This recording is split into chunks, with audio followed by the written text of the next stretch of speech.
নমস্কার বন্ধুরা, welcome to my channel Piyali's magic foods. আরও একটি নতুন রেসিপিতে আপনাদের সকলকে স্বাগত জানাই। আজকে ছোলের রেসিপি আপনাদের সাথে শেয়ার করব। এর আগের ভিডিওতে আমি আপনাদের সাথে ব্রেড ভাটুরের রেসিপি শেয়ার করেছি।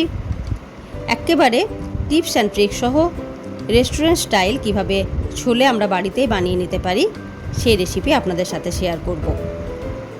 যদি আমার রেসিপি ভালো লেগে থাকে তাহলে অবশ্যই কিন্তু লাইক, শেয়ার এবং ছোট্ট একটি কমেন্ট করতে ভুলবেন না বন্ধুরা। তাহলে আমার কিচেনে আমি কিভাবে এই ছোলে ভাটুরের ছোলে বানাই সেটাই আজকে আপনাদের সাথে শেয়ার করতে চলেছি।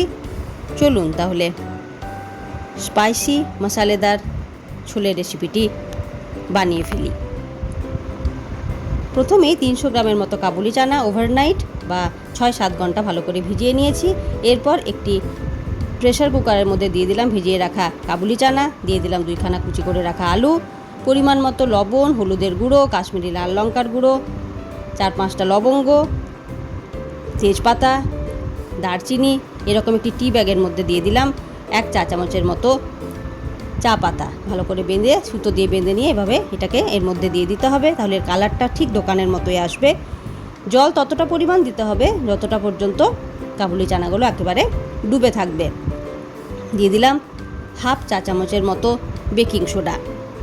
প্রেসার কুকারের ঢাকার মধ্যে এভাবে একটুখানি তেল দিয়ে যদি ঢাকাটা বন্ধ করা হয় তাহলে চারিদিক থেকে কিন্তু একেবারে জল ছড়িয়ে ছিটিয়ে পড়ে না সিটি পড়ার সময়।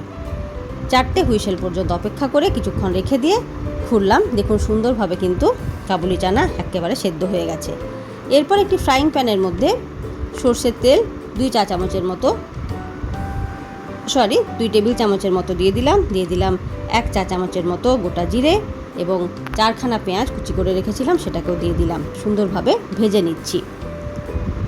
বেশ ভাজা ভাজা হয়ে এলে পেঁয়াজগুলো এর মধ্যে দিয়ে দিতে হবে 1 কাপের মতো পেঁয়াজ বাটা।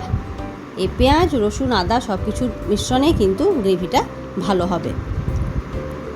খুব ভালো করে ভেজে নিয়ে এর মধ্যে দিয়ে দিলাম আদা, রসুন এবং কাঁচা লঙ্কার পেস্ট, দিয়ে দিলাম কাশ্মীরি লাল লঙ্কার গুঁড়ো, ধনে গুঁড়ো, সব একসাথে ভালো করে ভেজে নিতে হবে। এরপর মশলাটা ভাজা ভাজা হয়ে এলে এর মধ্যে দিয়ে দিলাম 1 কাপের মতো টমেটো পিউরি। এখানে 3-4টে মাঝারি সাইজের টমেটো ভালো করে বেটে নিয়ে দিয়ে দিতে হবে। ঢাকা দিয়ে মশলাটাকে কষিয়ে নিচ্ছি। দেখুন মশলা থেকে বেশ তেল ছেড়ে এসছে, ভাজা ভাজা হয়ে এসছে, সুন্দর একটা মশলা ভাজার গন্ধ কিন্তু আমি পাচ্ছি। এরপর এর মধ্যে সেদ্ধ করে রাখা কাবুলি চানা দিয়ে দিতে হবে। কাবুলি চানা সেদ্ধ করার সময় যে গরম মশলা দিয়েছিলাম, দারচিনি এবং লবঙ্গ, সেগুলোকে তুলে নিলাম। বেশ 7-8 মিনিট ফোটানোর পর এর মধ্যে দিয়ে দিলাম গরম মশলা বাটা, টমেটো কেচাপ এবং ফ্রেশ ধনেপাতা কুচি। তাহলেই কিন্তু আজকে আমাদের এই ছোলে একেবারে রেডি হয়ে গেল রেস্টুরেন্ট স্টাইল। কেমন লাগলো রেসিপিটি অবশ্যই কিন্তু জানাবেন বন্ধুরা। আজকে এই পর্যন্তই, ধন্যবাদ।